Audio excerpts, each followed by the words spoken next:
essentially the story of Bruce Wayne, who was this young kid who had these philanthropic, idealistic parents who told him that you can be anything that you want to be, and who believed that people were at heart really good. And they were senselessly gunned down right in front of this kid's eyes, and he was immediately orphaned.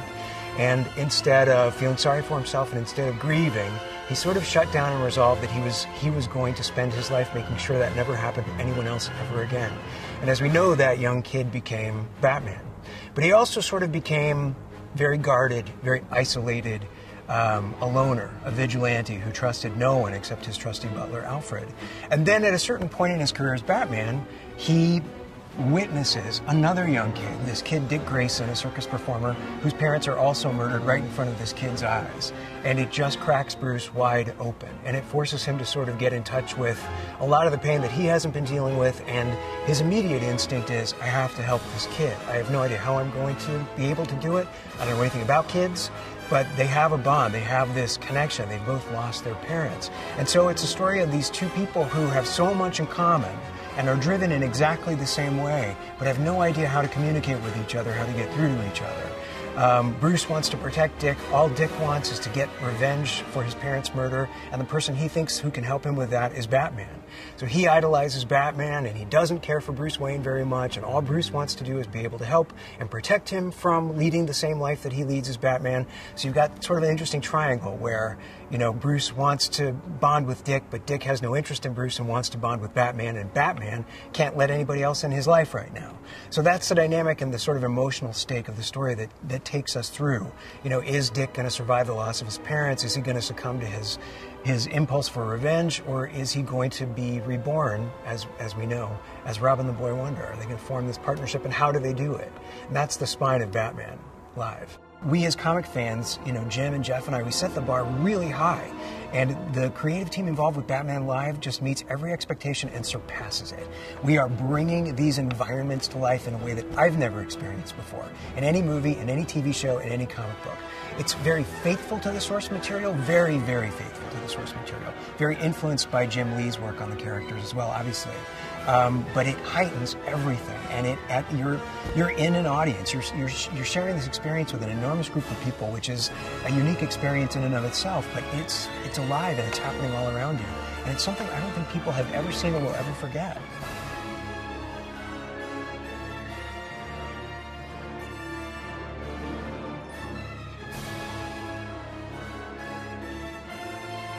Ever since I was a little kid, I was always drawn to comic books, literally. I remember, sitting on the kitchen floor, my parents' home, drawing these characters. And, drawing Batman in particular was it's real exciting, because when you draw these characters, you actually become the characters. You're sort of, experiencing the stories that you're drawing.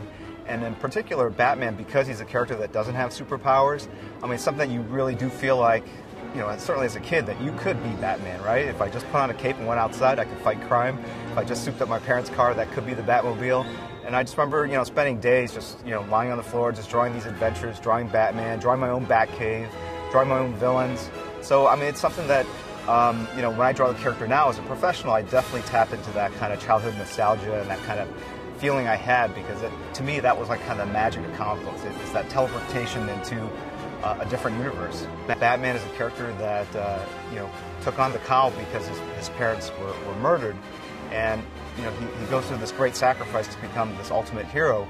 But he's a hero that's just like you or me. He's a character without superpowers, right? He's a guy that just studied hard, lifted apparently a lot of weights, became a billionaire. That's a minor point, but he did all these things that you and I could achieve, and then on top of it, he puts on this cowl to fight crime at night. So, he's a character that everyone can aspire to. It's something that, your parents can enjoy, your kids can enjoy, and it just has that kind of cool factor to it, because it's supervillains and superheroes, and it's set in this incredible world, which is Gotham City. To me, it's a great experience. We take our kids to these kinds of things, and again, really underscores how real Batman is, right? To see a character in a Batman costume duking out on stage is something that would not work with a lot of other superheroes that have powers that enable them to fly or lift up cars and throw them.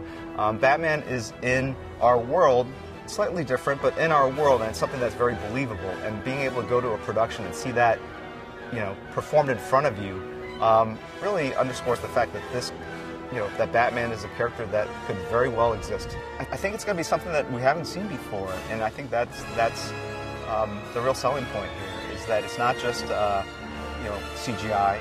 They're going to be really clever about all the ways they can tell a story through live action, through digital experiences, through the backdrop, through things that are pre-filmed, and I think they're going to create something that's very unique.